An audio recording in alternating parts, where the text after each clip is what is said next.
Welcome, welcome everyone. Welcome to this session. Very warm greetings from Mercy Technologies. So, let's straight away jump into the agenda for today. So, in our last class, we saw about all the basics on the graphs, right? We saw what is a graph, how do we represent that, what are the different types of graphs, what do we call, or like we just saw what is this permutation, combination, how they are applicable to the graph. We have taken small example of giving gifts or maybe exchanging gifts and then giving shake hands, etc., etc.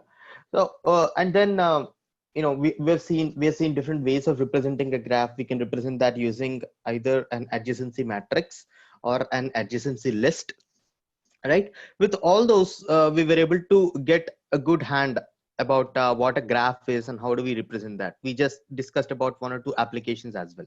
Okay, so now let's try to extend our knowledge or maybe continue the knowledge that we had about graphs uh, with today's class. And let's straight away jump into our agenda for today. So what is that?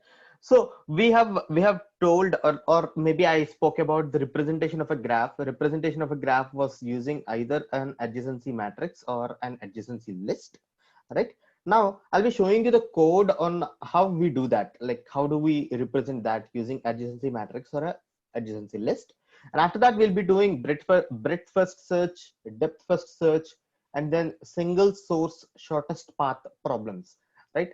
These seem big terms, but if we do it with proper understanding, these are not big problems, guys. And believe me, these are very important topics, very important topics in graphs. For example, let's say somebody wants to ask you a question in graph, right?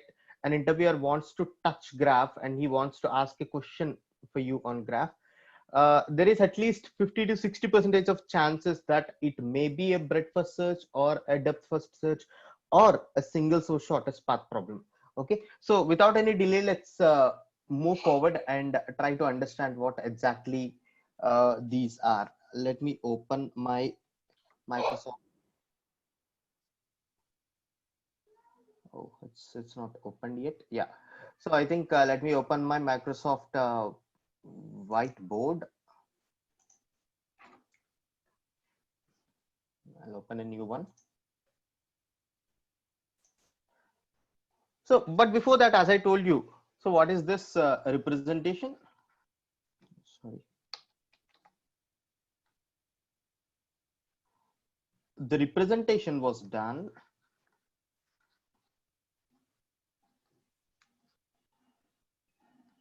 Representation. There are two ways to represent. The first one is adjacency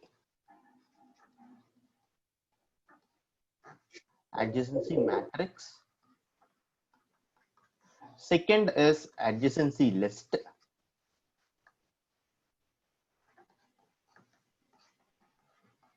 Okay, so adjacency matrix and adjacency list. I'll be showing you the code on how we can do this, how we can represent this. So previously, if we take about different data structures, for example, tree. So we came to know that we have a class called node, and then we had what do you call root, left child, right child, etc., etc., after knowing the properties of it. But by just looking at the graph, what we come to know is it's not just left child or right child, it will be an array of children, right? A particular node has an array of children. So like this is a common understanding that we have after just having some idea about the graph data structure. But let me open the code that I have written for adjacency matrix. Okay, so this is our code for adjacency matrix case. Okay, so here what happens is adjacency matrix. What I told is adjacency matrix is generally done using a two-dimensional array. So what I did, I had a private variable, Boolean variable, which is adjacency matrix. Boolean variable in the sense it either has 0 or 1. If there is an edge between two particular nodes or maybe two particular vertices, So that becomes 1 or else that becomes 0. So that is why it became a boolean matrix.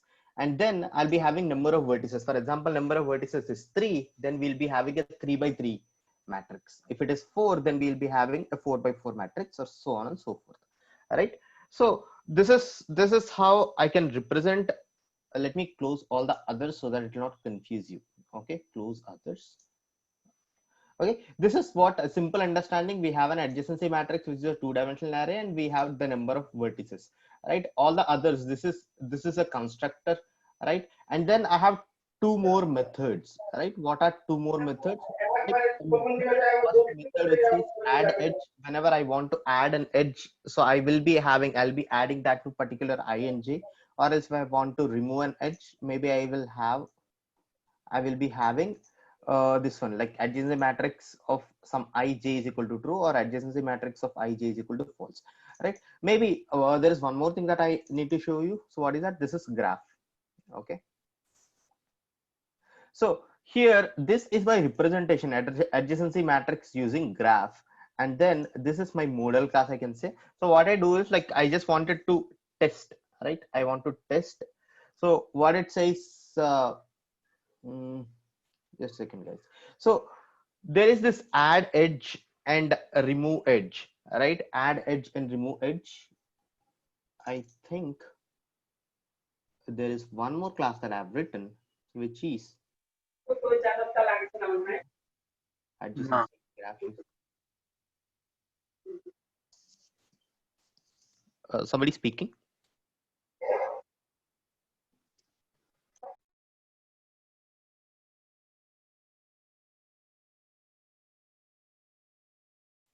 Yeah.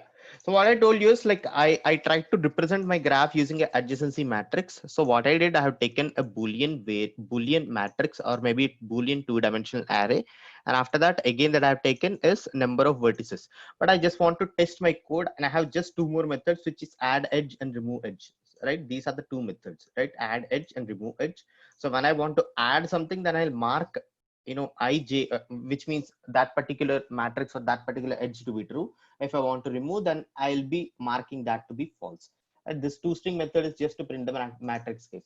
So here I want to test my what do you call, my code. So what I did is, I've taken a main method, and inside that I tried adding the edge. So let me check how do I represent this. So as per this one, right, as per this one, so what it says is, our matrix will be having something like this. It says 0 1, right? 0 1 2 3, right? These are the ones, 0 1 2 and 3. So here what I want to do is, I want to add 0 and 1, right? I want to add 0 and 1, so something like this. And then 0 and 2, right? 0 and 2, and then 0 and 3, something like this.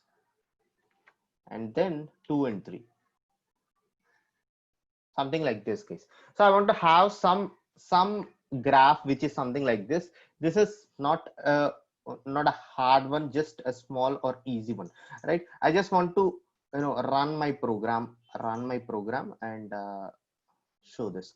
So what it says, this is what my final output would be looking. All right, this is what my final output would be looking. 0 triple 1, if you see, 0 triple 1, 0 has a edge from 1 2 and 3, right? 1 2 and 3. And the first one, the first row is not having a 1, because we are not having a graph which is something like this. All right, so this is a simple representation of a graph using adjacency matrix. There's nothing hard in this. The only thing that you need to actually understand is, our graph has a Boolean two-dimensional array, and then it has the number of vertices, and this one is a constructor. We just have two more methods. What are those two methods? First thing is an add edge, and then remove edge. I did not use the remove edge because this is just a simple representation. And this toString is nothing but, it just wants to, I have finally have printed my print. I printed the matrix, right? this the printing sequence of the matrix is written in this toString method and nothing else. So this is my driver code, or I can say this is the code that tests my implementation, and I finally came to know that I'm getting the proper output as per the input that I have given actually, right? So this is what a simple representation of matrix, or maybe I can say graph using adjacency matrix. Guys, are you with me till now? Are you able to understand the code that we have written?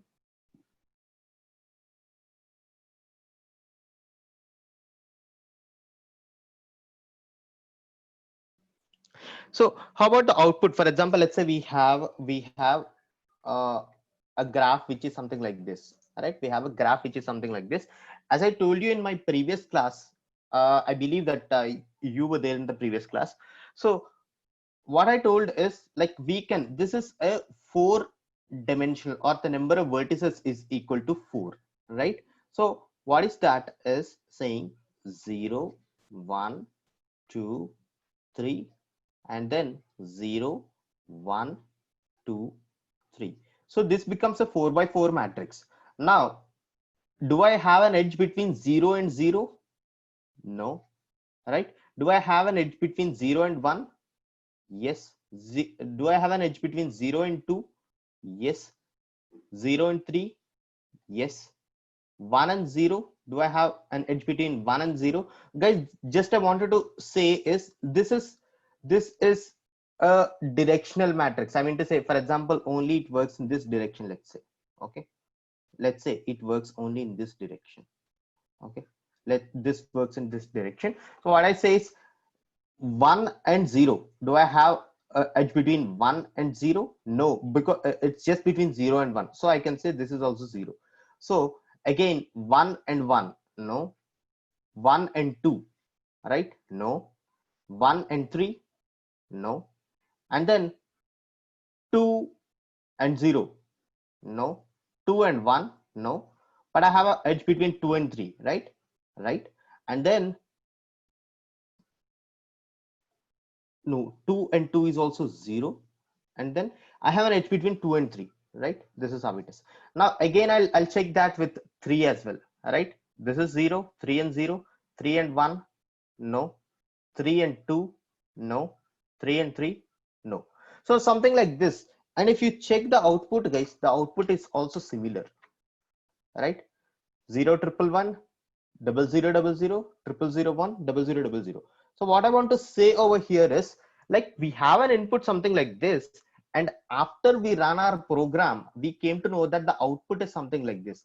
Just by seeing the output, we can construct our graph, or maybe we came to know that the output is proper because we added the edge, we added the edges as per the diagram that we have written, right? This is the simple understanding of the code and the output, guys. There's nothing in it. Okay, now it's clear. That's fine. Good. That's good. Now let's say we do not have directions, right? Let's say we do not have directions, right? Let's say we do not have directions over here. It is a bidirectional, or maybe I can say 0 and 1, 0 and 1 is having an edge. At the same time, 1 and 0 is also to be calculated. Let's say 1 and 0. So instead of 1 and 0, instead of this one, let's say I want to have 1 over here. So instead, if I need to have this one, we need to just tweak the program a little bit. What is that little bit? I'll be showing it to you straight away. So what is that? Here I have commented something, right? This comment I just need to remove, right? When I just remove the comment, because I'm adding an edge in both the directions, not just in one direction. I'm adding the edge in both the directions. Now let's say I want to run my program. When I run my program, I get an output something like this, right? You can just correlate, guys. The only thing that I wanted to explain is, like, 0 1 is also there, and 1 and 0 is also there. So what is this? 1 and 0, 1 and 0 also is there, something like this, right? So that's how we can differentiate between a directed graph and an undirected graph, guys. So just for the time being, I just want to comment my add and remove edge parts as well, because I just want to support only for uh, you know only for a directed graph, let's say. I mean, yeah, a directed graph, and it has a direction from left to right, let's say. Okay, this is how we can represent an adjacency matrix case. So now is the explanation clear, right? Are you able to understand after we took this example and moved forward?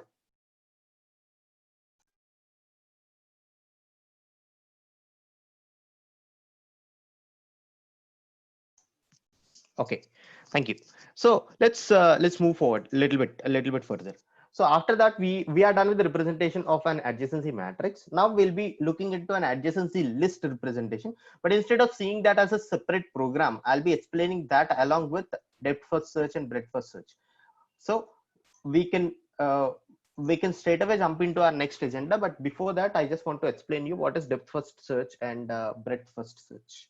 Right, what is depth first search and what is breadth first search?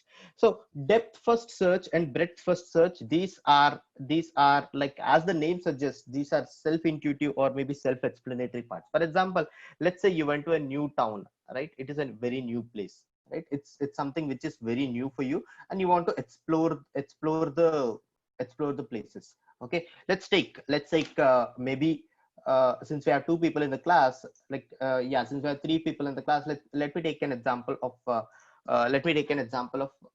for example, let's say Hrishikesh went to a town. Okay, Hrishikesh went to a town, is very much new to him, and he wants to move forward, and he wants to, right, explore things. He has two options. First thing is, let's say his house is situated over here in the new town, right? House is situated over here in the new town. So what happens is, there are various places to visit, right? uh, Something like this. There are various places to visit, and then here, here, here, here, here, and then here, or something like this. So his house is situated over here, and let's say there is an equivalent distance between a few places. Okay, something like this. Okay, so this is an equivalent distant dots. So what he does is, he visits a particular place, and then instead of moving further, I mean, instead of moving and visiting the place which is this place, he'll say, okay, I'm done with my one level, let me try to visit all the places in this level, right? All the places in this level, right? Something like this. Okay, so this is nothing but, a particular, till a particular breadth he is done. Now he's saying, okay, fine, I'm done with this. Now let me move forward and check the others.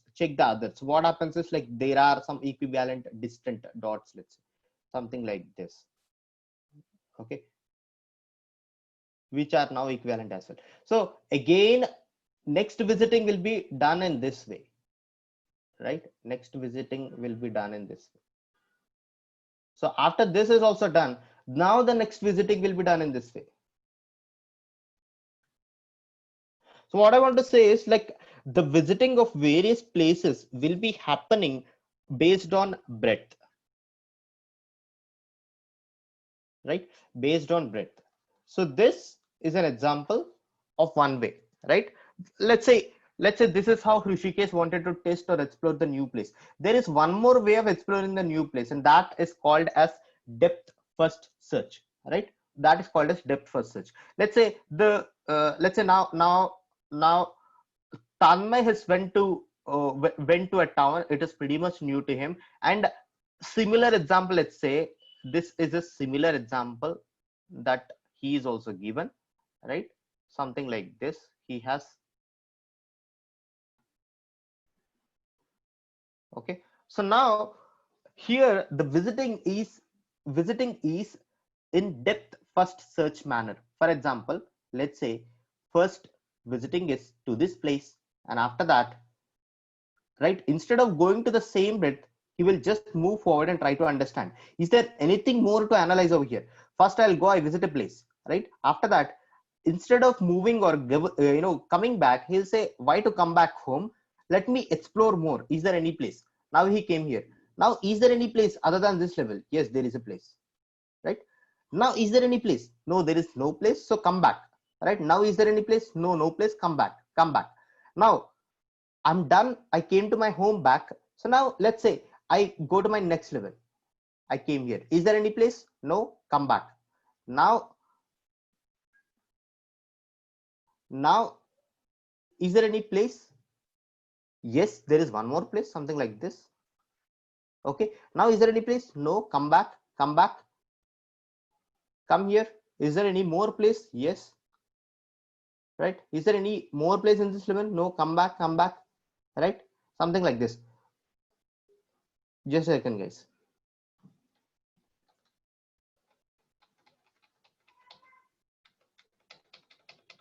Yeah. So here in this example, I came back since there is no extra, no other place. So let's say I go to my next place. I came.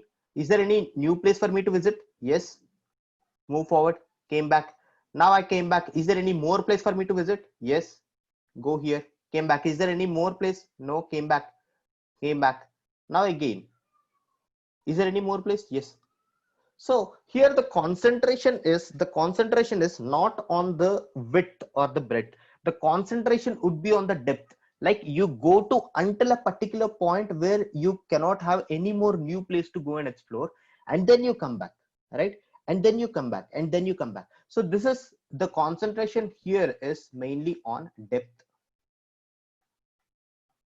right? The concentration here is mainly on depth, and this is how uh, we can actually say the concentration if it is on breadth. So this is how we do, this is how the visiting pattern would be. It will be on total circle, right? If it is on depth, then this is how the what you call the visiting pattern would be. So let's say I'd like to take a simple or small example. I told you tree is also a graph, but here I'm trying to take that example as simple as possible. I just want to explain my depth first search approach for you. Let's say if it is a depth first search, so I said that depth is an important factor for me. I'll start with A, then go to B, and then go to D. I'll see, is there anything which is nearby? No, go back to B. Is there anything which is nearby? No, go back to A, right?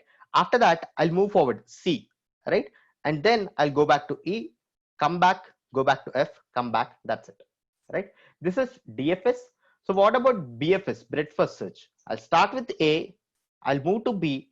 Then is there any point which is in the same breadth? Same breadth? Yes, there is a point called C. So there is B, and then I come back. Then I come back to C. Then I come back, right? Something like this. And then after C, so after I'm done with this particular level, then I go back. Then after that, what is my next level? Starting with D, right? Starting with E and starting with F. Now I can differentiate between a DFS and BFS. DFS is nothing but it will move forward until it finds the end. BFS is nothing but it does the searching based on the number of levels, or maybe based on the breadth, and that's it. This is a very simple example and straightforward intuitive example, guys. And these are depth first search and breadth first search outcomes, right? So this is what I can say. Maybe I'd like to ask at this point. So now with this small example, what we came to know is like this is DFS, this is BFS. Just if you look at BFS as an example, like traversing might become a problem, right? Because it comes to A, B, and now we move to C, and again suddenly we move to D, and then to E, and then to F. Where is the link, or what should we do, etc., etc.? There may be a number of questions which are coming into the mind, but let me try to solve all the questions, or maybe resolve all the questions. What you call which I can say step by step.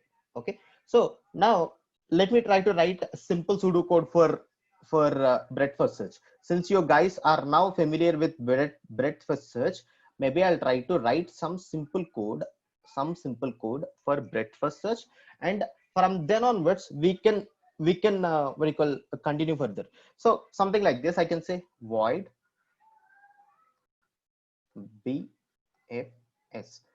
uh, don't actually care about the naming conventions, etc., etc., guys.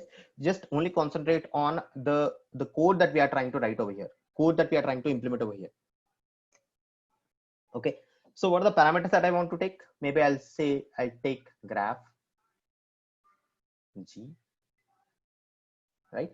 And then here I'll take, maybe I want to say int x, or maybe I can say, yeah, x is nothing but my source, right? X is nothing but my source, right? In my example, my source would become what? My source will become a, right? Something like this. So I'm given something like this. What I'll try to do over here is, I'll take a q of, let's say, integer.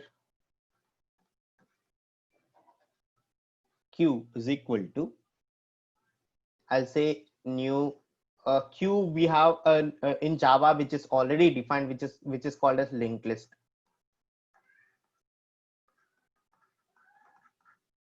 So here, as I told you, I just want to represent, q using adjacency list as well. I'll be explaining that also. But since this is a pseudocode, you can just actually understand that you try to create a queue at this particular point, and then you'll be having a boolean array which is visited. So you have an array called visited, right? And you are saying new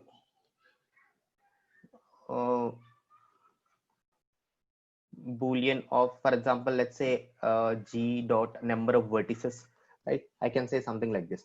Now you have a queue with you, and now you have a visited array with you. The intention over here is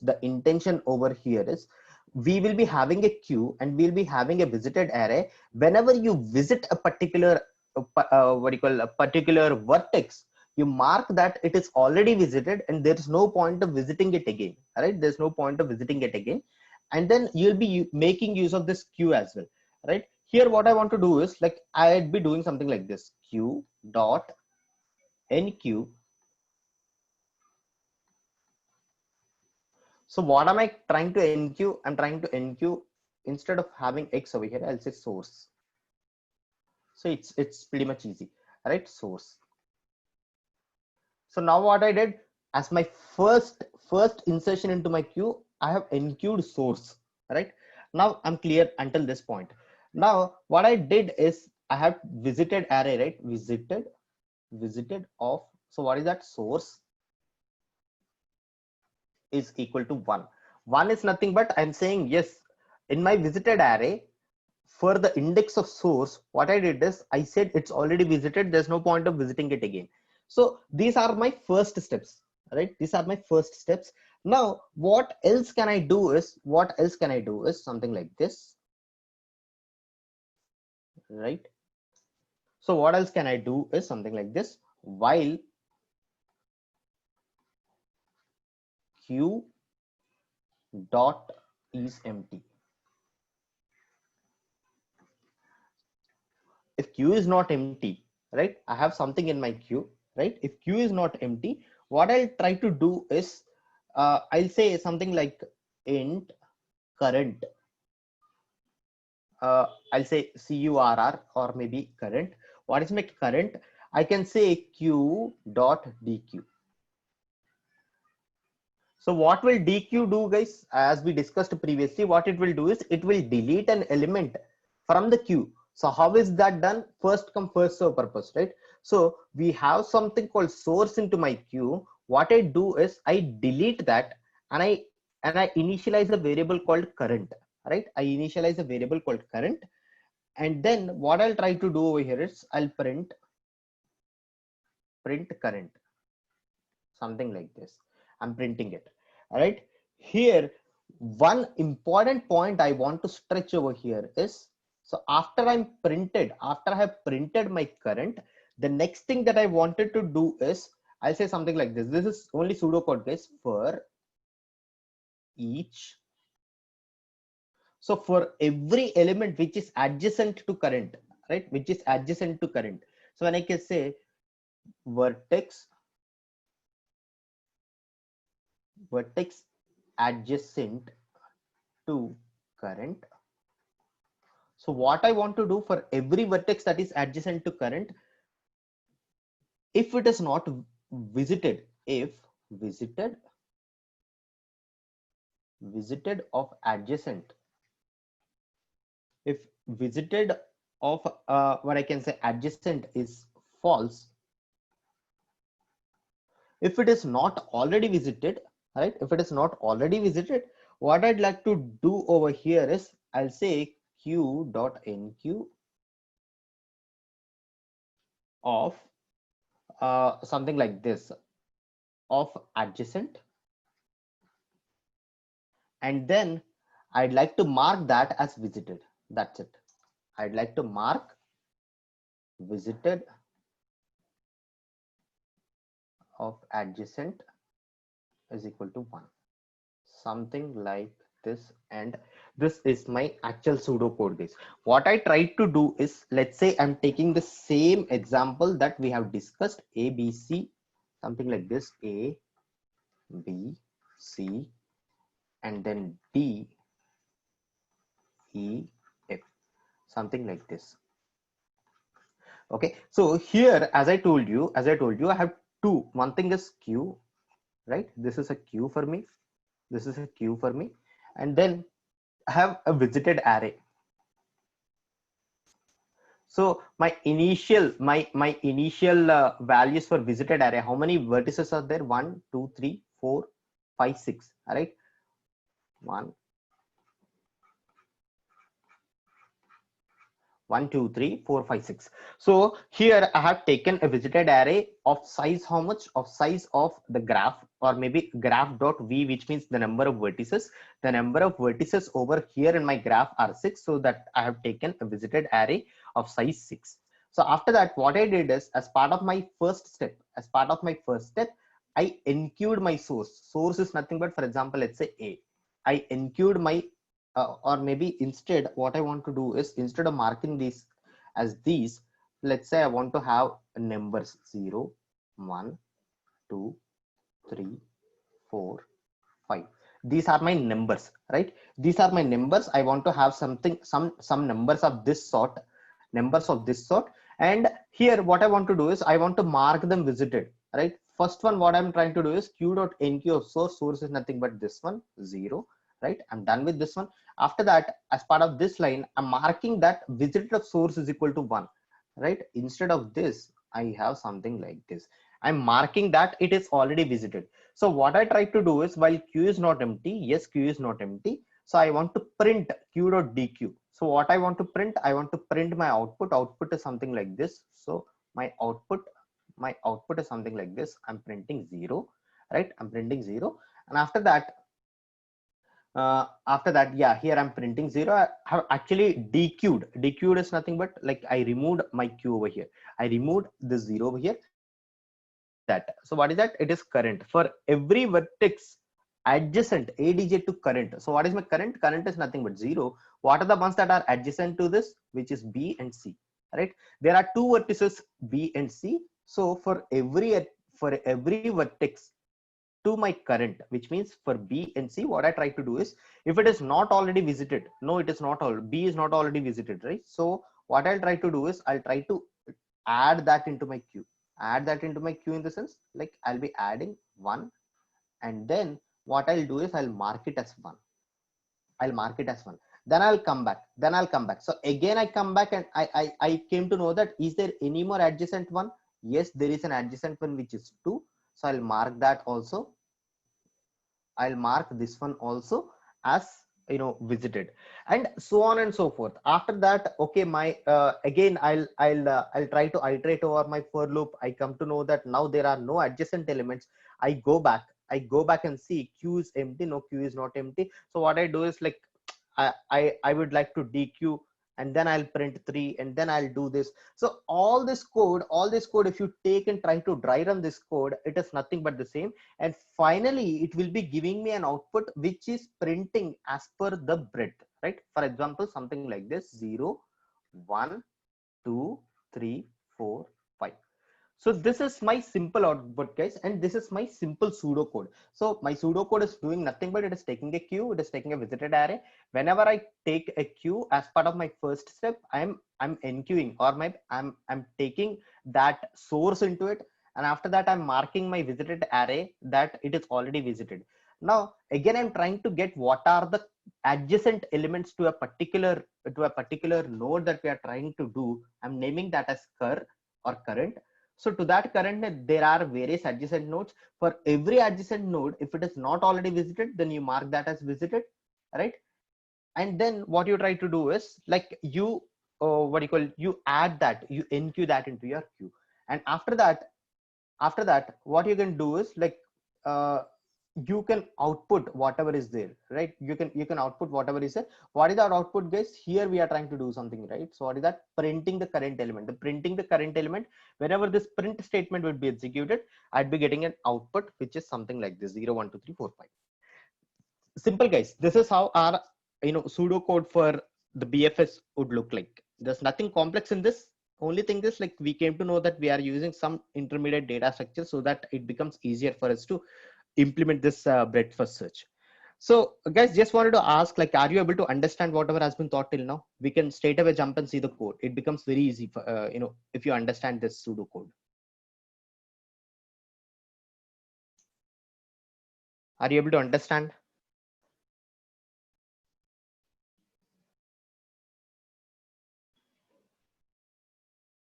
Yes. Okay.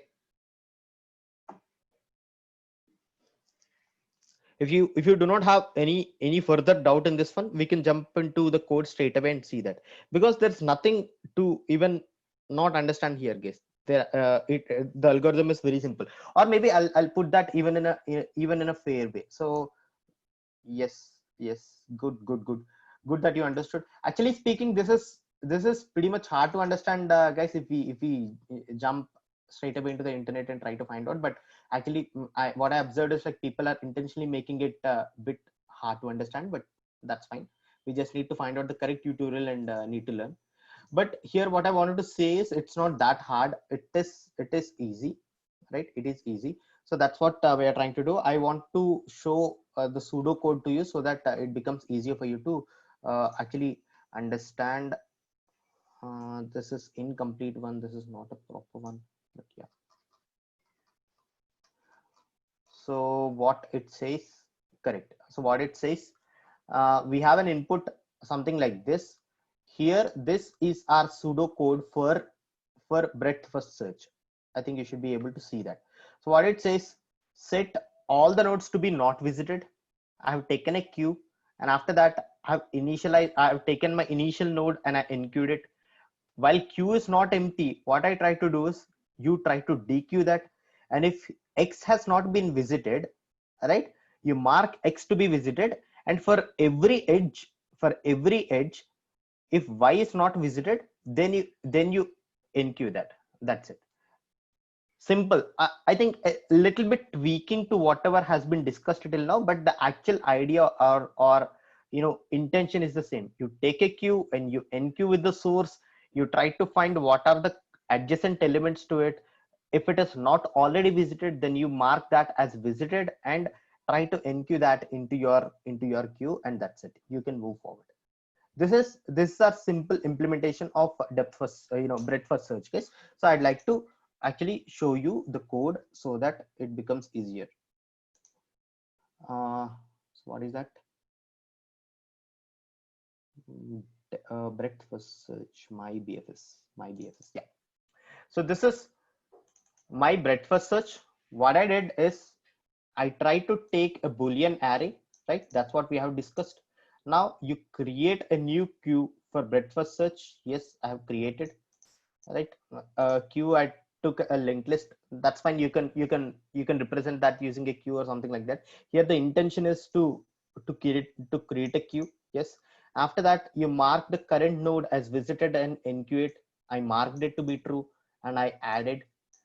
Now I have a while loop. So what it says, while q dot size is greater than 0, yes, q dot size is greater than 0, then what you try to do is you get the source q dot poll.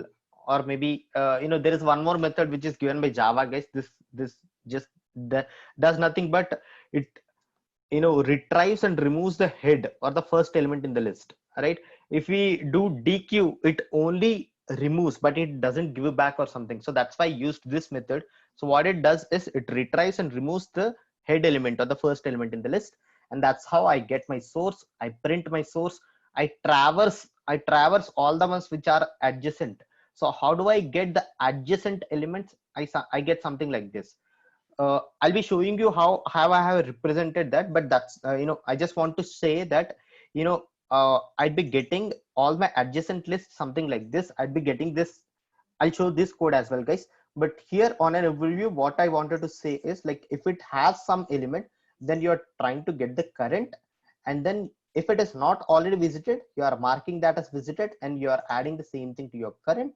I mean, you are adding your your currently visited node into your what do you call into your queue. The naming convention that I've taken in my pseudocode or etc may be a little bit different. It's nothing to confuse, guys. Maybe I used a different naming convention in my program, but I did nothing great other than what I have discussed till now. Maybe I'll show what are the extra things that we have done over here, right?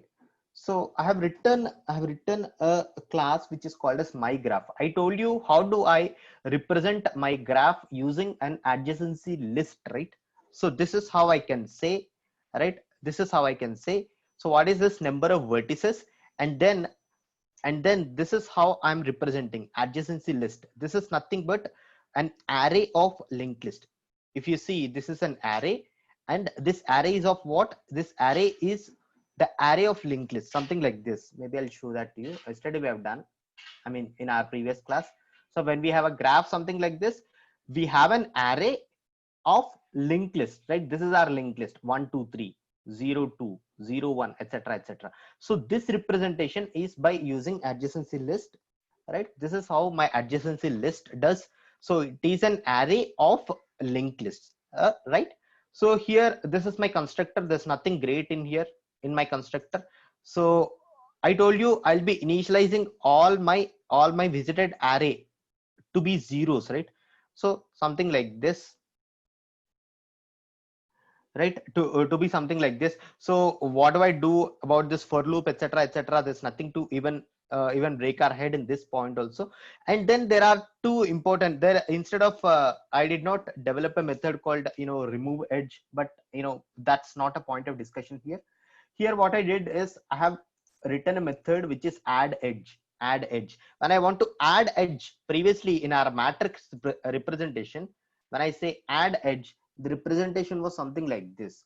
So matrix of ij is equal to true. But here when I say add edge, so what I try to do is, it is nothing but, as I told you, it is nothing but it is an array of linked list, right? So I'm trying to get that source, and then I say add. So what is this destination? Destination is something like this, right? So to a particular source in the array, you try to add a destination. Add a destination, in the sense, adding is nothing but this: you are trying to add a linked list, right? Do not get confused, guys. This is just adding an edge, and then all these are some getters and setters. There's nothing to confuse over here. Only thing that you need to learn over here is, you have the number of vertices, and then to this you have a list, or adjacency list. So after that, this is your constructor, and as part of your add edge method, you're trying to go to that particular what do you call node, and then you're trying to add the destination for that. And if you want to take an example for this, this is an example. You go, for example, you want to add something, you go to 0. This is how you go to 0, and after that you add the destination. Let's say I want to add one, so let's say I am adding it, and that's it, right? And that's it. So after this, we are able to do with the representation. And in my BFS also, I'm trying to do nothing. I have discussed whatever I discussed in my pseudocode. I explained everything in the same way, right? Everything is the same way. Now let's say I want to run my example. So what is my example? My example is nothing but this one, guys. My example is the same. So what is my example? My example is this, right? 0 1 2 3 4 5, right? My graph is having a size of 0 to 5, in the sense it has a size of 6, right? It has an edge 0 1, right? 0 1, and then 0 2, right? And then 1 3, and then 2 4 and 2 5, 2 4 2 5. So right, this is how I can represent my simple example, right? Represent my simple example. So after that, what I try to do over here is like I'm trying to run, right? I'm trying to run. Let's say I want to do depth first search for what? For the source of 0, right? I want to do depth first search of source of 0. I mean breadth first search for source of 0. Let's say if I try to run this one, maybe I'll be having an output something like this. So what is this? This is the breadth first search traversal 0 1 2 3 4 5. That's it. 0 1 2 3 4 5, right? 0 1 2 3 4 5. We are getting this output. That's it, and nothing else, right? This is nothing, guys. Like after we saw the pseudocode, since you said you understood, and there's nothing new that I've done. The same pseudocode I implemented this in the Java code as well. After that, I tried to run it, and it worked. That's it, nothing else. So if you want to see the example or output once again, so this is how the output looks: 0 1 2 3 4 5. For the example that we have taken, 0 1 2 3 4 5, maybe I represented here using ABC, but the one that I have represented over here is 1 2 3 4 5. This is our simple example for breadth first search case. Just wanted to ask, are you able to follow? Sure, I understand, Tanmay. I will be sharing the notes and code. Yes, you'll be getting some good and comprehensive notes for graphs. Yes. So I understand that these are not simple programs, right? These are not 2 or 3 lines of code. That's why I told graphs is little bit hard, but actually speaking, if we try to understand it line by line, or maybe try to understand it as per our pseudocode or something, it's not that hard, right? And it's not something which is not doable. It's not complex as well. Only thing is it looks little bit big. So that's why instead of writing everything in the same class, what I try to do is like I try to make the code as less as possible, and put all the unnecessary code into a new class, which is my graph, right? But here the only thing that you have to do is, yeah, good, Tanmay. Yes, you have to go through the recording, because I mean it took even time for me to give the presentation to you guys in this way, because I tried to formalize various examples. What I came to know is like it's more confusing than convincing. So then I tried to work out and make or get the best possible example, so that it becomes understandable in the first go, right? So something like this, guys. This is a simple code which is runnable code. We are able to run the code as well, and see how it works, right? This is how breadth first search is for you, guys. This is how breadth first search is for you.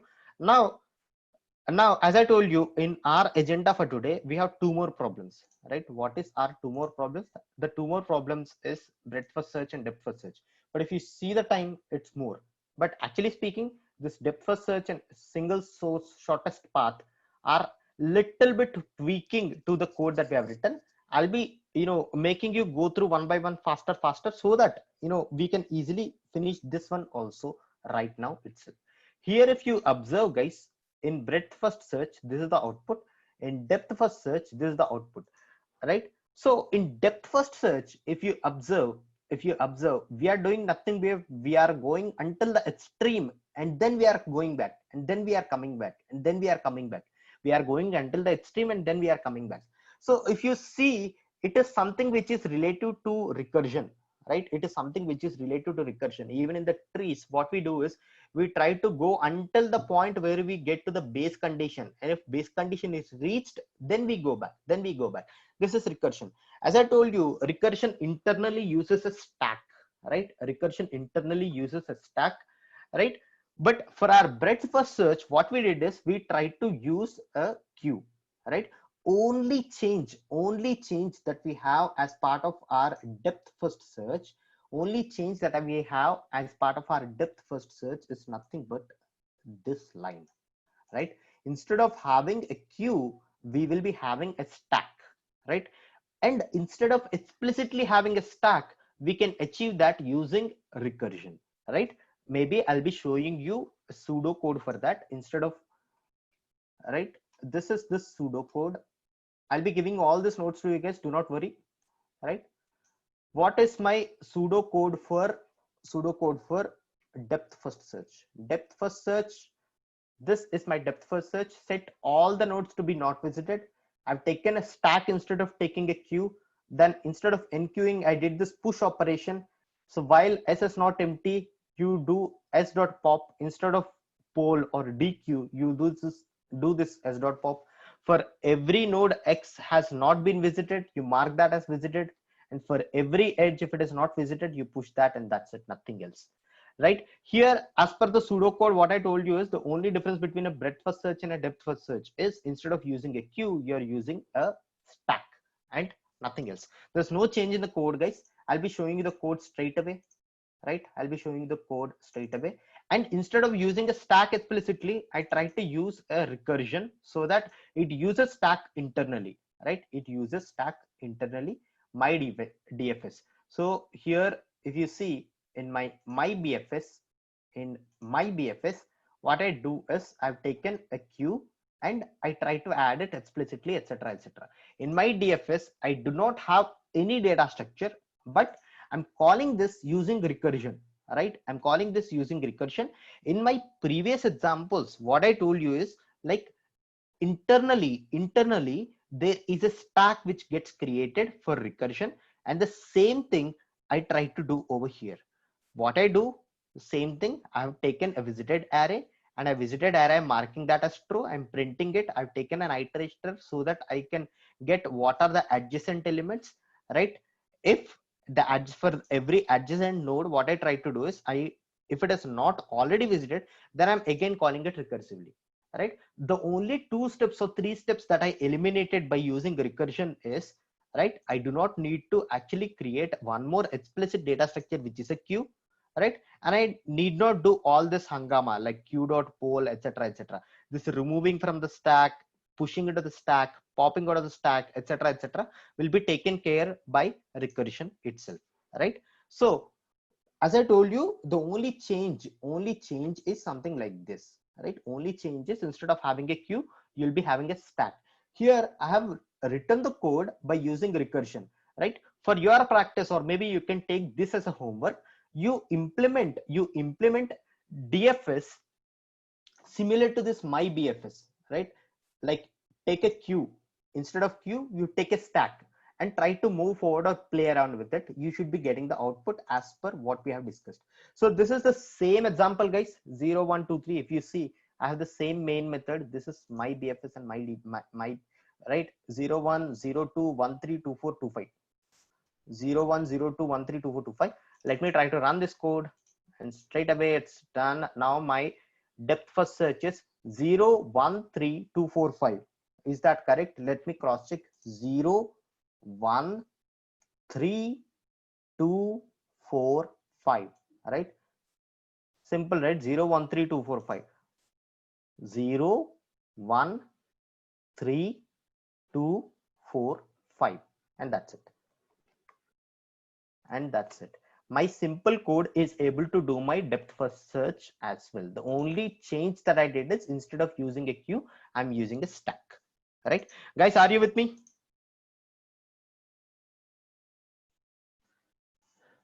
Are you able to understand the code? Yes, super.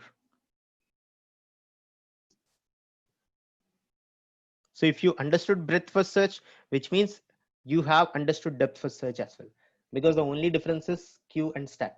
And there is a star mark, you need to practice. This is simple, but if you are asked to write the code, then you will be a little bit less confident if you do not practice. Right, this is one thing. Now let's go to the last problem. Let's go to our last problem for today's discussion. So what is that? Single source shortest path problem. Right, single source shortest path problem. I'll be explaining that what is single source shortest path, and just by tweaking our code little bit, we are able to solve one more big problem, one more very important interview question. I'll be explaining that to you right now. So what I want to do over here is, what I want to do over here is, for example, something like this. You have a graph which is having the same weight, or maybe it is unweighted. So I told you unweighted. Weight is nothing but, for example, yesterday in our I mean, in our previous class, we have taken an example. Let's say we need to go to New York from Bangalore, right? Your preference can be different. Like you want to go in the as least time as possible. That is one preference, or you want to go, in as much less cost as possible. That is one more thing, right? Both may not be the same, right? Both may not be the same. So here in the graph, we represent that with a number, and that is nothing but a weight, right? Weight of a graph. So the weight can be the fare, right? The cost, or the weight can be the distance, right? It's as per our convenience. But here what I wanted to tell you is, right, weight, let's say the weight is constant, right? Which means it has the same number, let's say. Okay. So that in that particular point, we need to do some problem, which is something like this. For example, our graph looks like this. Maybe I'll try to take a little bit bolder, right? I have A, right? And from here, I have one more thing, which is B, right? From here, I have one more thing, which is E, right? So from B, I have one more edge. And I'm calling that as D, let's say, right? From here, I have one more edge, and from here, I have one more thing, let's say C, right? Let's say this is my simple example or simple graph, and what I say is like, this is my source, right? This is nothing but source. Let me give some small numbers also for this one. So what I say is like, this is 0, right? And then this is, just a second guys, yeah, and then this is 1, this is 2, this is 3, and this is 4. I numbered as per my convenience. This is fine. There is no hard and fast rule that the numbering should be so and so, etc., etc. So that's why instead of using a string, we are using a number, so that it becomes easier for us to code. Okay, so just this is a simple example. Now what I want to do is, like, let's say I have weight, right? I'm putting all the weight to be constant, 1 1 1 1 1, which means the distance between A and C, A and D, A and B, A and E, and B and D all are equivalent to 1. Let's say there is no difference in the distance. The distance in the same. So now what my problem statement says is, I need to find single source shortest path. Given I am given some source which is 0, right? I need to find the shortest path to every node, right? Shortest path to every node. So maybe I can have something like this. If I have an array of this size, what is this? 1 2 3 4 5, right? 0 1 2 3 4. Let's say we have an array of size 5, right? Now let's say I have a source which is 0 0, and here I want to see what is the distance between a and 0 and 1. What is the distance? 1. So what is the distance between these two, A and D? 1. What is the distance between A and B? 1. So what is the distance between A and E? 2, right? This is the shortest distance. For example, let's say I want to come from A to I want to come to D. What is the shortest distance? You can come 1 1, right? You can come either in this way, right? You can come either in this way. This is the longest route, but there is a shortest route also, right? This is the shortest route also, right? So this is my shortest route, and this is my longest route. I do not want my longest route right now, but here my array after I fill should be looking something like this. My distance from 0 and 1 should be 1, and my distance from 0 and 2 should be 1, because it's the shortest path. I have one more path which is A to D, but I'm not considering or bothering about that path right now, right? What I want to say is, for example, from A to E, I do not have any other alternative way. The only way that I can move from A to E is go to B first, and from B you go to E. So that's why from A to B it is 1 unit, and B to E it is 1 unit. So finally the distance would become 2, right? So this is how my example looks, guys. Just wanted to ask that, are you able to understand the problem first? let's go to solution later, but are you able to understand the problem? This problem is called as single source shortest path, SSSP. This is the problem statement, right? Okay, good that you are able to understand the problem. Coding is later, right? Coding is later, but here you are able to understand. You are given a source which is, let's say, 0 in our case, and after that, to 0, to every possible node that we can traverse, we need to find the least possible distance, right? Least possible distance. Okay, since you understand the problem statement, guys, our problem, or the solving for this problem, will become easy. So what we can follow is, since there is no weight, since there is only a single weight or maybe equivalent distance between every node, what we can do is, for example, for the first time I have visited a particular node, right? For the first time I visited the particular node, and if I mark by how many steps I'm able to visit that particular node, I'm done with my example, right? If I'm done with my example, what I want to say is, like, in our what do you call, depth first search, we'll be coming to A, to every current node, or to every adjacent node to A, which means B, D, or C, to every adjacent node. What I'll try to do is, I'll try to do the same hangama as part of my previous breadth first search. What I came to know is, from A, I have visited my D already, right? I have visited my D already. So after I came to B, I'm not trying to visit my D because D is already visited, which means as part of my breadth first search example, I'm not even considering this path, right? I'm not even considering this path.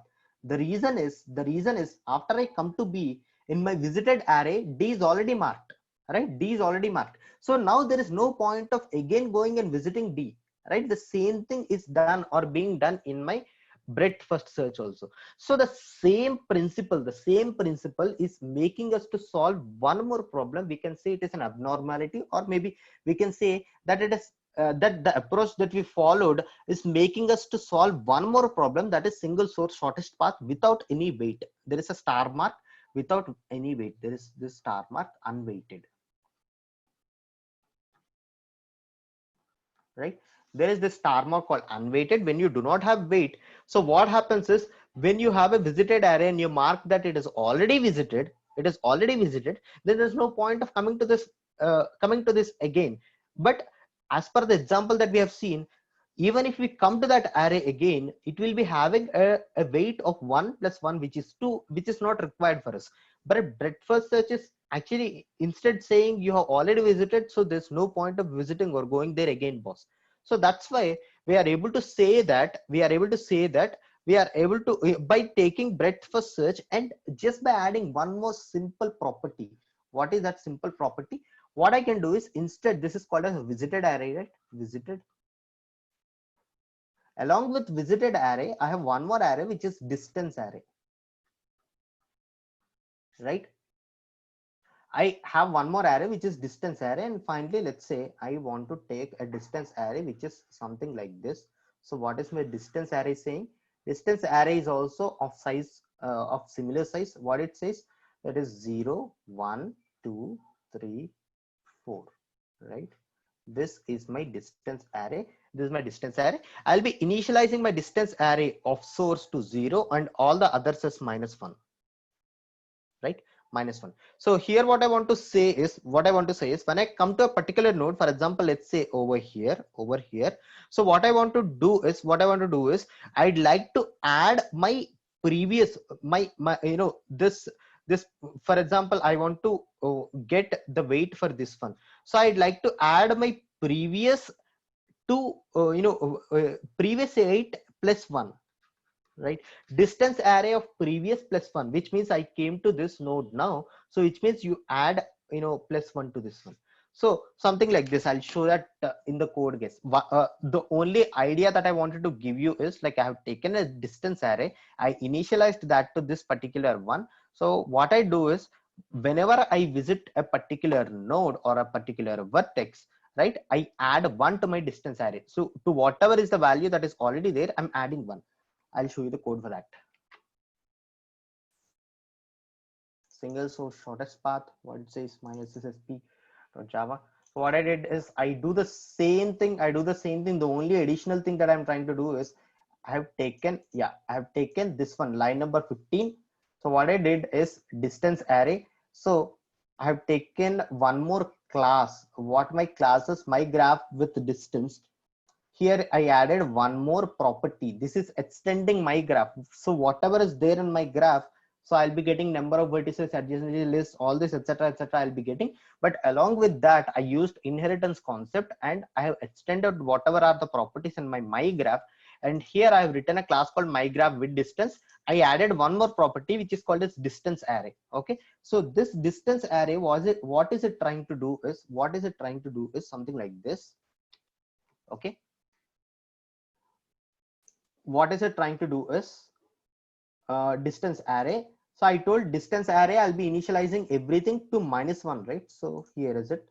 I'm trying to initialize as part of my constructor. So I think you have learned about constructors. What do you do as part of your constructor? You initialize your instance variables in your constructor. So something like this, I initialize that to -1, right? To every node in that to be -1.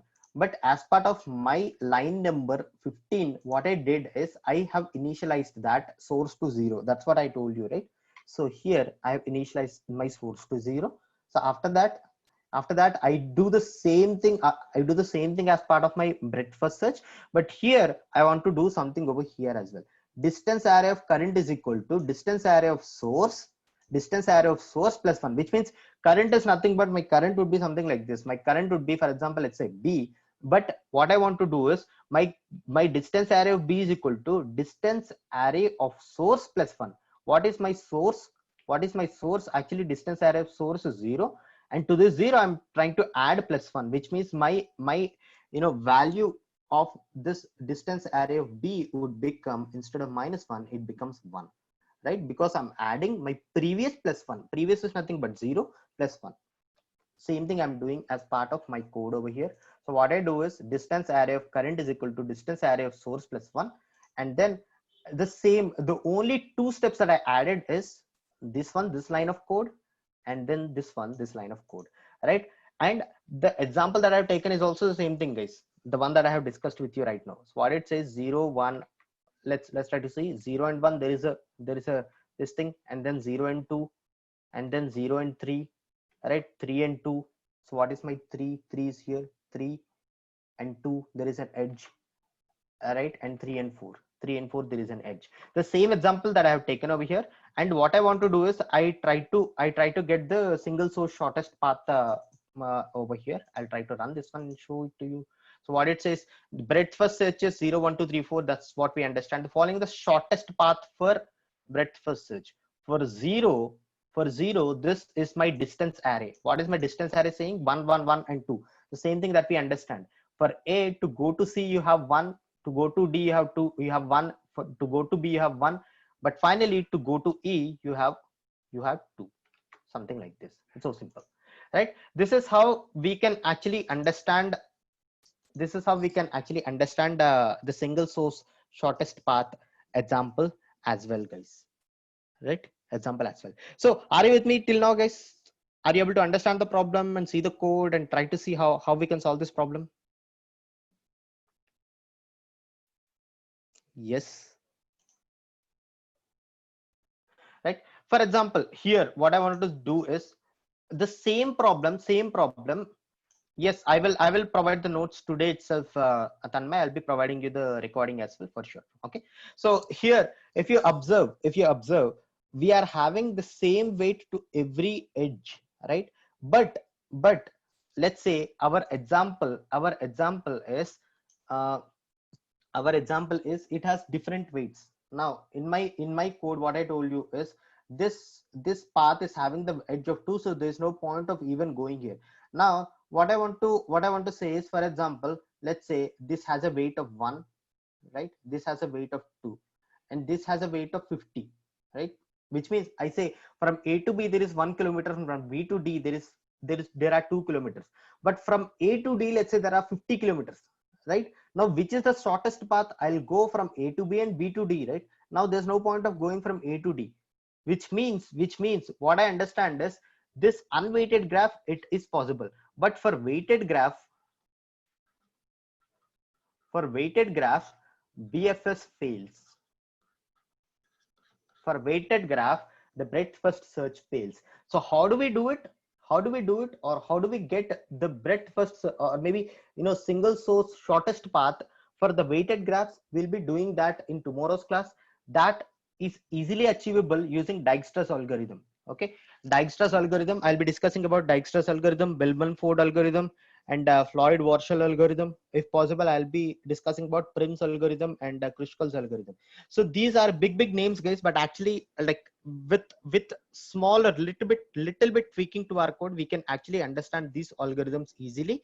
Okay, but tomorrow's introduction, what I want to say is, like, since we came to know that it works only for unweighted graphs, if you want to do for weighted graphs, we use an algorithm which is called as Dijkstra's algorithm, which we'll be discussing tomorrow.